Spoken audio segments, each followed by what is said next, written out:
Hey, good evening. I've been thinking about this scripture and this topic all week long, so I really feel like I need to share it. I was reading my daily Bible, which I strongly recommend everyone gets the daily Bible so that you get through the Bible in a year at a minimum. Kind of like tithing. 10% is like the training wheels, okay? It's like you just do 10% training wheels. You should give more than that. But anyway, this week in Acts 27, we know that most of us that know the Lord and been in the Word for some time know the story about Paul going in a ship to talk to Caesar. And he warns the captain, he's like, the centurion, like, don't go. It's going to be bad. You could lose your cargo. You could lose our men. It's going to be dangerous. And in short, they didn't listen and they said, we're going to sail anyway. So lo and behold, sure enough, a terrible hurricane hits for 14 days. And towards the end, as they get closer to the land, they're sensing it and they're testing the depth of the water. There are some soldiers that think to themselves, we're going to try to get out of here. Oh, we have an audience. And,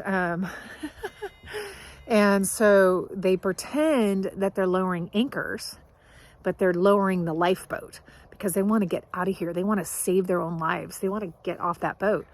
And Paul knows what they're doing. And so he looks at the centurion and he says, look, if anyone leaves the ship, you and your men will certainly die. You know, I know what God's promised me. I'm going to get to where God's called me to go, but no one will survive if they leave the ship.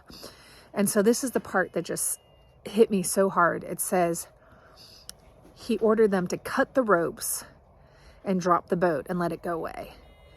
And it just was profound to me that in that moment, it just reminded me that so often, there's a lot of things that came out of this, you know, like you go on for days.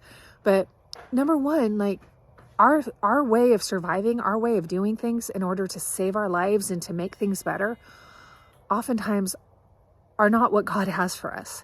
We want to get in that lifeboat. We want to save ourselves. We want to get out of there, you know, whether or not we obeyed or disobeyed, because in this case, they should have obeyed and they wouldn't have been in that situation, right?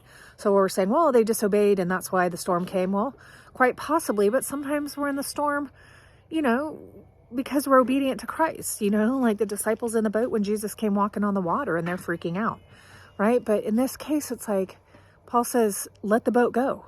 The thing that should seemingly save them is had to be cut loose and let go. And so I felt like the Lord was saying to me, and I'm still trying to walk by faith on this, is cut the rope,